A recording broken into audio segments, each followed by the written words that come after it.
tumawag daw.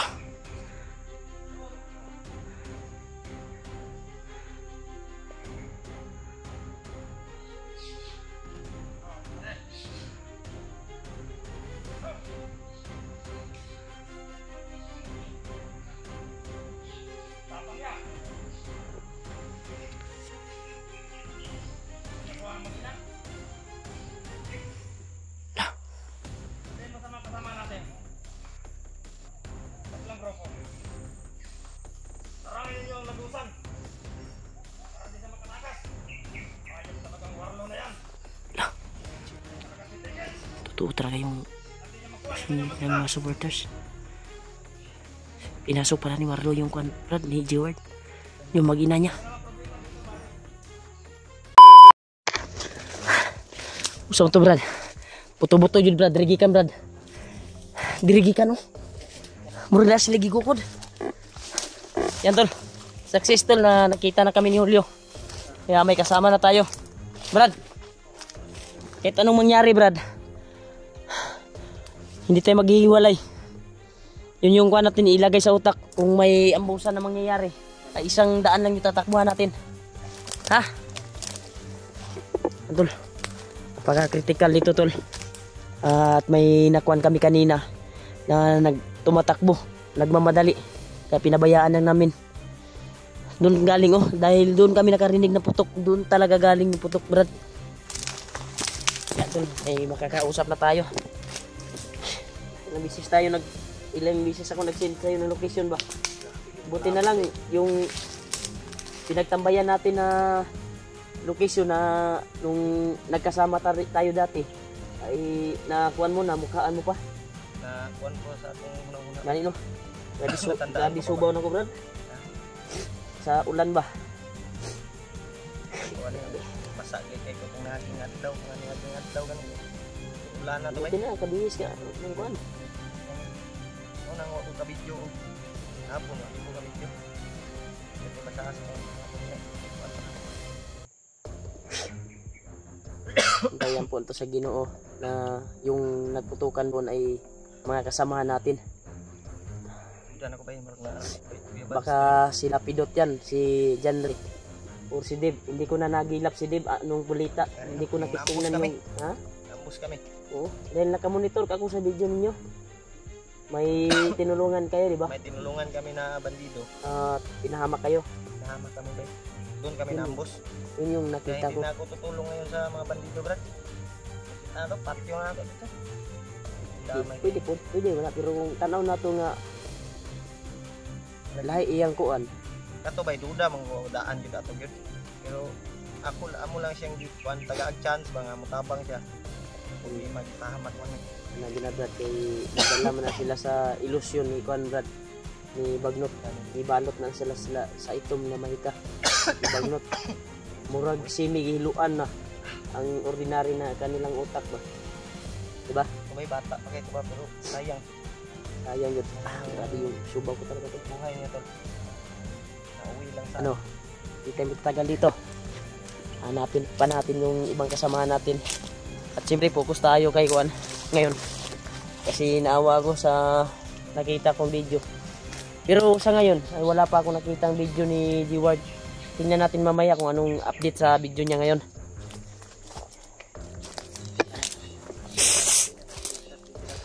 Ha? Oo nga. Sana ilayo sila sa kapamakan tol.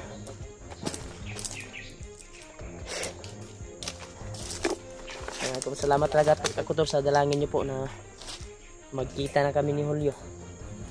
Kaya ito na yung kuan, pagdarasan niyo po na kuan na talaga si Julio. Nakita ko na, nagkatagpo na kami. Ang problema, nagkahiwalay sila ni Dib. Ang kuan sana ay tayo yung tatlo nagkikita ngayon kung hindi kayo nagkahiwalay. Sayang. Yun yung problema sa mga hunter tol.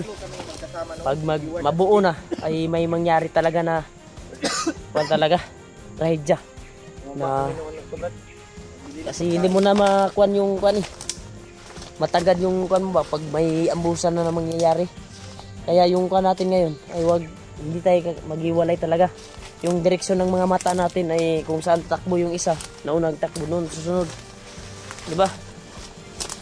Dahil yun yung sabi ng mga solid nating tagahanga na huwag tayong magkumpiyansa, dapat alerto yung mga mata natin. Duda mo, Brad. Mura mag diretso tugikan ng buto, Brad ba? Naipatay oh. Naipatay oh. Turo. Nay vlogger diri, Brad, na unag sulod sa tuwa. Di kaya si Kuya Buds, Brad. Kasi yung napatay mong bandido ay, di ba sabi mo, yung pagkain na inagaw, nakita mo sa video ni Buds, yung pagkain na inagaw ay parang yun yung inihintay ng bandido na nahagip mo, di ba? Nagbagulbol siya. Mao to, wala nakaadto yung kauban kay giambos ni Kuya Buds. Basig si Kuya Buds ang kwandri kinami mga patay oh. Ito, iba po do. Bangkay oh, tro. O baho na bay. Murag kato ni aging adlaw pagura na ba?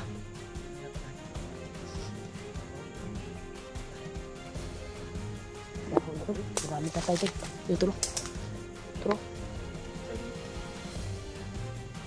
Ay to, tama patay dito. Parang nakadaan na siguro si Buds dito. Or ibang kasama natin. Parang pamilyar yung area eh. Hindi ko piyansahan ni Brad. Mura manig lain ni area, Brad. Sakto mahika ni Bagnot. Ramdam kayo na ko. Puyanan man ni sa mga kuan nila, Brad. Uwak. Bantay ha, basta monitor tagalit ba niya maambos na puta. Delikado. Grabe tol, pagdarasal niyo po kami tol na mag-successful po yung kuha namin at makita namin yung ibang kasama namin. At lang lalo na si G-Ward ay hindi ako susuko na hindi naawa na ako sa kalagayan ni Kuan tol. Ate ko, naawa sa kalagayan ni ate. Pero may nag-send sa akin, nag-message. Hindi ko pa natingnan kasi yung video ni Kuan eh. Na hagip na daw ni G-Ward yung Kuan. Yung Kuan ba? Ate ko. Pero hindi daw na Kuan. Hindi napasok kasi pinutukan ng sinugod siya ng marami. Nabasa ko sa message pero pilit kong naghanap ng signal pero hindi ako umalis talaga sa pinagkuanan natin. Gisabutan nato na area ba? Kaya hindi ako makakuha ng signal ng maayos, hindi ako makatingin ng video. Nga ni mo na itong kuhan ron nga, makita na to ang video ni G-Ward ron.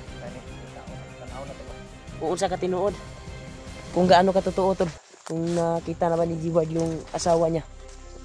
Pero sinugod po siya ng kuhan, hindi kinalad. Mas maganda na makita natin si G-Ward. Yun yung porsigihin natin.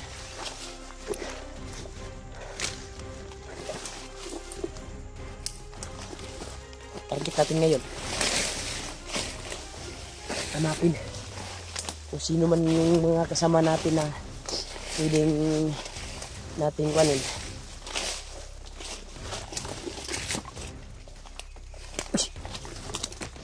Brad.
Totoo talaga yung ng mga supporters.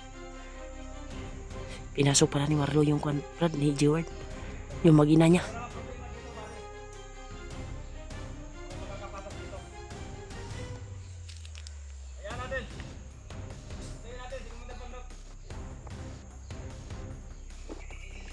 Pag kumpiyansa, Brad, marami sila doon, Brad. So, tawag tol.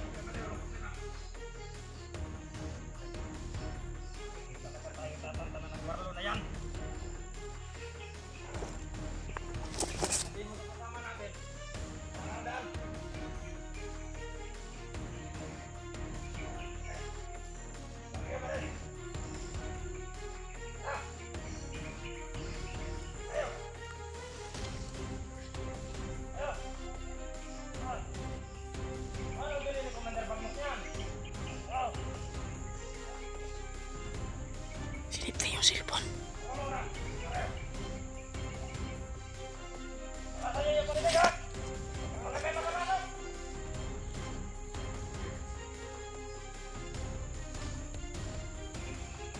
Doon lang mauban-kauban nila. Puntahan nila. Papunta sila sa bihag, Brad.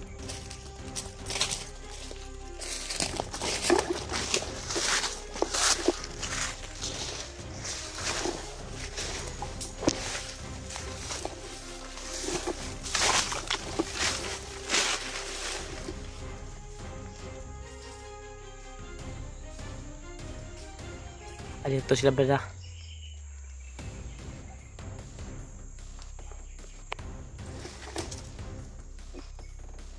Brad.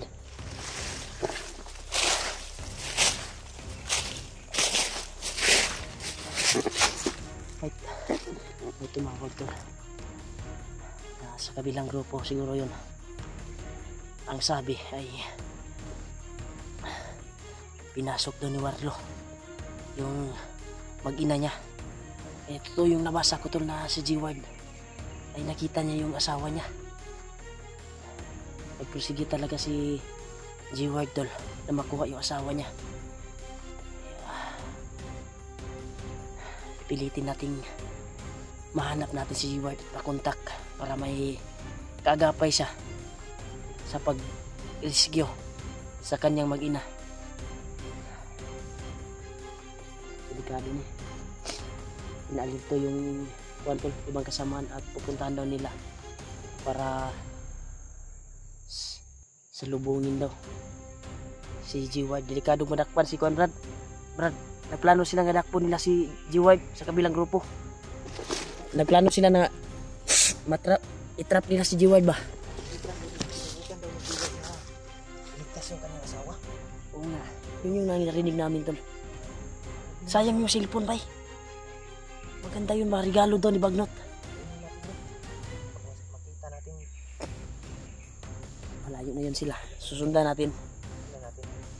Yan tol, may cellphone na hawak tol. Hindi lang tayo, sayang yun. Masyadong malapit. Walang padistansya lang. Okay, Brad. Masig matunto na to, Brad. Dito sila padulong sa bihag ba? Kay ate.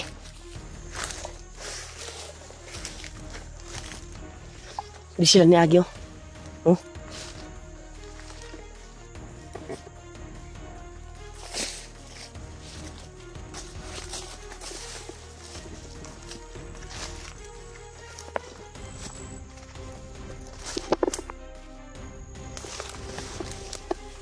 Pagbibiyan sa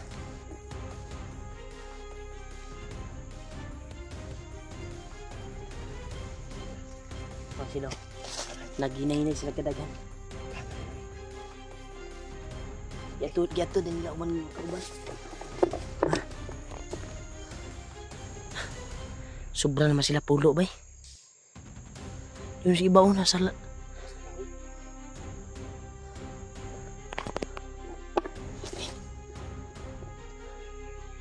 Kato kami Brad. Listag kon Brad. Listag galan. Basig Meeting guro ng mga kukoy da Brad. di radyo na ron Brad. May kadaghan oy.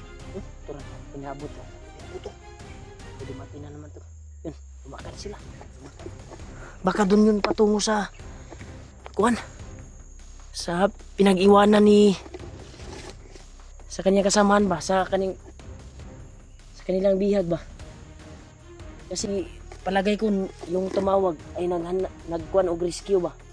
Tagpuan ba yun? Nangitag tabang ba? Tagtabang. Sa Bisaya pa, sa Tagalog na. Humingi ng tulong. Humingi ng tulong sila na mahuli si Warlo daw.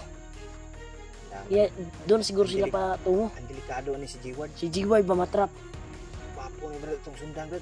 Tabangan ito si G-Ward ba? Ito rin padulong ato ni sundan eh. Delikado. Kinabuhi ang G-Ward ano guys? Ato ni sundan eh.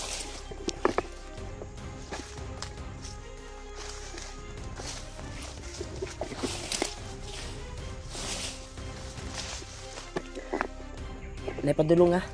Dapa. Naipadulong. Kaya kung gapangon eh.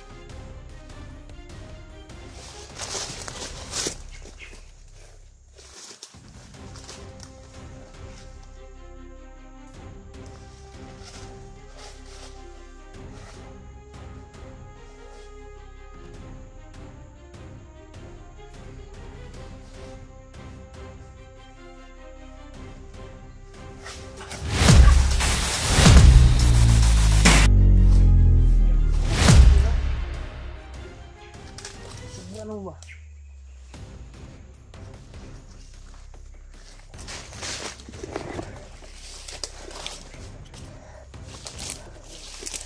Tursilo. Wala. Tursilo. Marami sila to. Patungo siguro sila sa kampo na tinutukoy nila ba? Na doon pumasok yung trader na si Warlo. Balak kunin yung asawa. Tabran. Dito tadi. Sudah tuh.